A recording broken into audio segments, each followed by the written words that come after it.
उल्हासनगरमध्ये शिवसेनेतला वाद आता उफाळून आलेला आहे। उमेदवारीवरून शिवसैनिकांचा नाराजीनामा पाहायला मिळतोय। तब्बल 200 पदाधिकारी राजीनाम्याच्या तयारीत आहेत। आयात उमेदवारांना उमेदवारीला विरोध करण्यात आलेला आहे।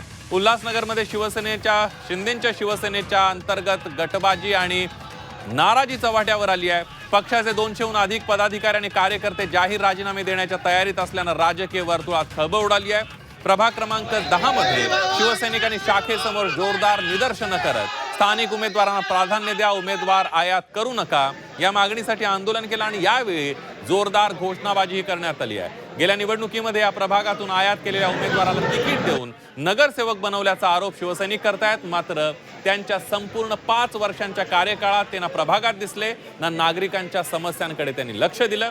स्थानिक कार्यकर्त्यांकडे पूर्णपणे दुर्लक्ष करण्यात आलं आणि त्यामुळे पक्षाच्या तळागाळातील कार्यकर्त्यांमध्ये प्रचंड नाराजी आहे। याच पार्श्वभूमीवर आगामी महापालिका निवडणुकीमध्ये स्थानिक आणि कष्टाळू शिवसैनिकांनाच उमेदवारी द्यावी अशी मागणी आता शिवसैनिकांनी केली आहे। रवी निकम हा एक तळागाळाचा कार्यकर्ता आहे। त्यांनी नेहमी पक्षासाठी इथल्या वार्डासाठी सतत म्हणजे मागील 30 वर्षापासून तो कार्य करतो।